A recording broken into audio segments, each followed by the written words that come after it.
Greetings to all in Dr. Abha Chemistry Pathshala. Let us quickly talk about reduction of carbonyl compounds. As you know, carbonyl compounds can be easily reduced to alcohols by using normal reducing agents like lithium aluminum hydride, B2H6 or NABH4.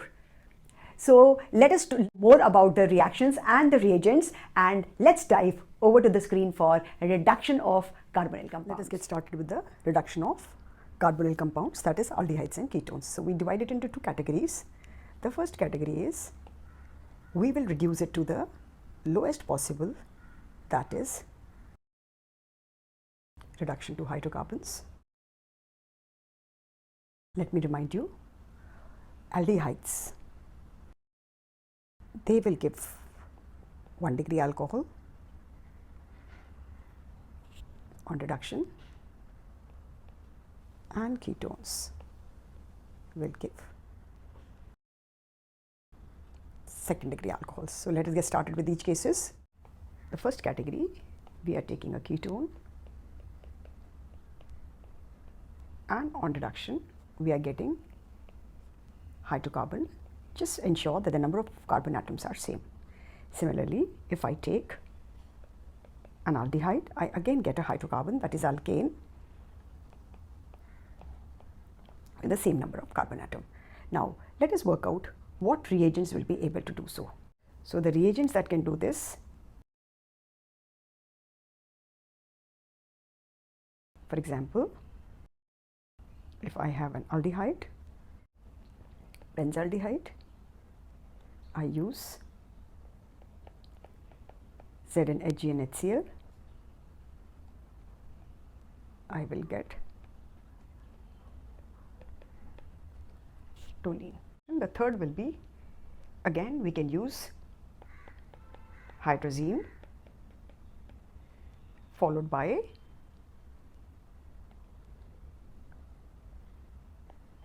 KOH and glycol at about 453 Kelvin, and the reaction will be known as qualification reduction. So let us do an example. Suppose I take cyclohexanone, reacted with hydrazine. We have done this reaction in the previous class. So when we do with hydrazine, hydrazones will be formed. With this, if we react ethylene glycol and KOH at 453 Kelvin, we will get cyclohexane plus nitrogen. So this is the third way to get hydrocarbon directly. Let us move to the second category. So we will require milder reducing agent. So what we can use is, we can use lithium aluminum hydride in presence of dry ether followed by hydrolysis.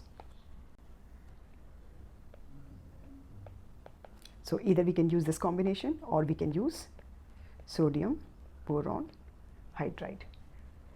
This is a weaker reducing agent than lithium aluminum hydride.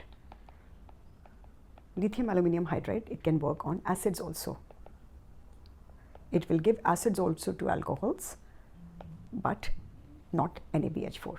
If I take, which is but, 2-ene, 1-al, and in presence of lithium aluminum hydride, dry ether, and followed by hydrolysis, what you have to do is you just have to convert this CHO into, so what we get is CH3, CH double bond remains unaffected, and we get CH2OH. So let me just take one more example.